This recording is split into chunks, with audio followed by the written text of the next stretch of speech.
I want to clearly define and explain one of the major issues that society has when it comes to managing mental health. You know, there's so many people going through so much stuff, and it just seems to be getting worse and worse. You've got all these problems and issues. Everybody's frustrated with each other because they're not doing anything about it. But you want to do something about it. You just look at all of the options out there and none of it looks right. Why does none of it look right? What is the little key in the middle of all of it that's stopping people from moving through their stuff and freeing themselves from this, whatever it is that's affecting them? The word that we need to understand is autonomy. Autonomy means that you are in charge of your own life. Nobody's dictating what you should or shouldn't do. Like, you are the one that makes the decisions. If you have autonomy, you have the freedom to make your own decisions. So you watch YouTube videos in the safety of your own home because there's nobody there that can intervene or make changes to your life in any way. They can't even make suggestions. You're totally safe and you're totally free watching those YouTube videos.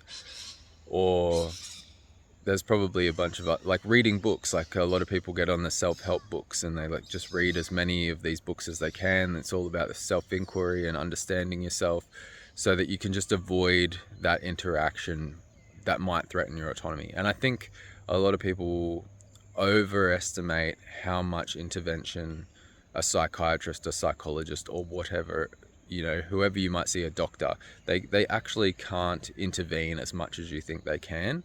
In a lot of cases, a lot of people are quite paranoid about like losing their autonomy very rapidly, like saying the wrong thing in therapy and being whisked away to a padded room and put in a straitjacket, like, because like I've said in other videos, that's what's planted in our subconscious from like decades and decades of like pop culture, movies, books, like all of the depictions of mental health. And it's not like somebody just dreamed that up and said and made these horror stories. Like, mental health was actually born out of a really dark place. I've talked about that before too. Like, World War II was really like when mental health was kicking off, and then they started locking people up for like being gay.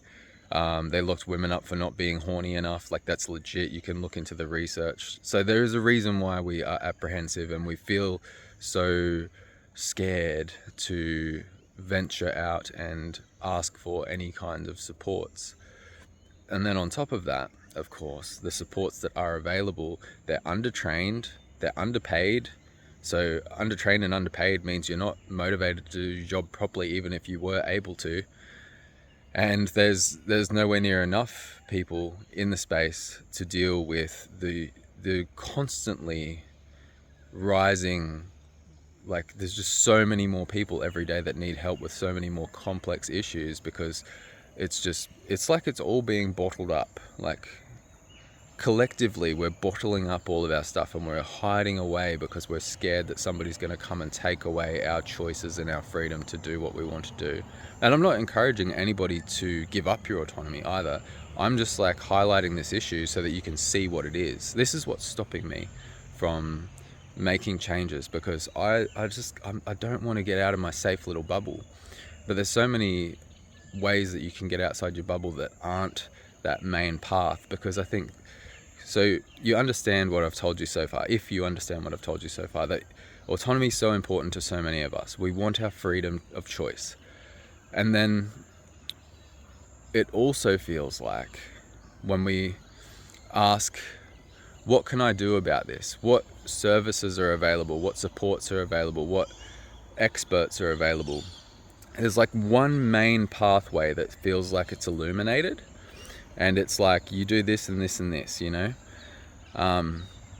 And I think I would say like 90% of people, it doesn't suit them, that pathway that they see.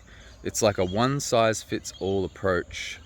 There's like, you know, it's not enough to have just like one major like governing idea around mental health. Mental health needs to be multifaceted. It needs to incorporate different cultural beliefs, different like spiritual beliefs, different even just like ideas and opinions and like ways of being. Like, there needs to be that it can't just be like, this is mental health, this is depression, and this is how we deal with depression, this is anxiety, and this is how we deal with anxiety. It needs to be way more individualized. It needs to feel way more like you can be yourself. Because if I look at that pathway and it just see everybody walking in that one direction, and by the way, nobody's getting the results, like everybody's just staying the same, how motivated am I going to be to do anything about anything? Like, I'm just going to feel jaded and stuck and defeated before I've even started. And that's not even to begin to get into the fact that, like, that pathway is like designed for, like, it's designed by like middle-aged white people, right? So anybody who has any cultural differences to like the colonial idea of like the Western world, you're immediately disqualified. Like, you go in there and you go like, I pray to Ganesha or something, like you just like, there's already a thing there where they're going, oh yeah, that's not real, and there's all these issues, you know. Or if you come from a culture where you got past lives, like, that's real to you, and then they're saying like, nah, none of that matters, here, take this pill. Like, the further you are away from that really narrow pathway of how mental health is supposed to be understood, the more you're going to be holding on to your autonomy. Because, you know, as soon as you walk into that room, maybe they're not going to intervene and force you to take a pill or force you to take a therapy or force you to do a behavior or anything like that, but they're going to start to attack your beliefs, even if it's not direct, even if they don't even realize they're doing it. That's the biggest thing. Like, a therapist that you go in there and you've got like all this cultural stuff, they don't even bother to understand how you understand reality. They just start telling you like, oh, that's this, that's that. And they start labeling stuff and they start putting all this shit on you. And you're just like, no, I came here to understand myself. I don't want to understand you. So that's like, so all these things that people have around mental health where they don't want to engage with the game of like the game as in like psychiatry, psychology, the overarching huge thing that's like taken over and like controls how we deal with this stuff. Like, there's reasons for it. And the reason I talk about it in this way is because I want you to understand, when you look at yourself, like, yeah, this is all valid. These reasons are valid, but I still want to do something about it. Like, I don't want to stay in the same place for the rest of my life because I'm afraid of looking for or just exploring, like finding new ways that I can make changes to my own life. So, like I said, one of the ways that people do that is they watch these kinds of YouTube videos.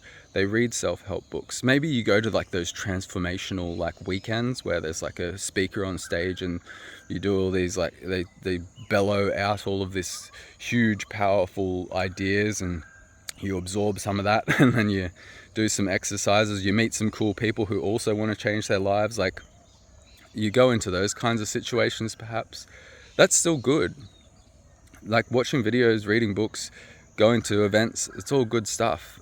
And I think just like doing anything that you haven't done before and looking for options that are outside of that narrow pathway. And then this is the part where you come in. Like, this is what this whole thing's about. This is what I'm doing, and this is what I would encourage everybody who watches my content to be doing. Like, if you find something that liberates you, frees you a little bit, makes it possible for you to start to heal yourself, you need to like share that with others.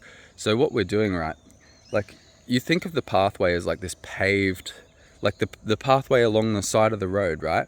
Like, there's that pathway that everybody can walk on. It was created by like the local council, and that's the designated walking path that takes you to your destination. But if we all start weaving off into the bushes and stuff, first it makes like a little trail. But if like 100 people follow you down that trail, then that becomes more like obvious. Like, people are walking past, they see like this little bit of like pathway, and they like more and more people will follow it, and that's how we create new pathways. And eventually what would happen if there was enough people going in these different directions is the council goes, oh, people aren't even using these old pathways anymore.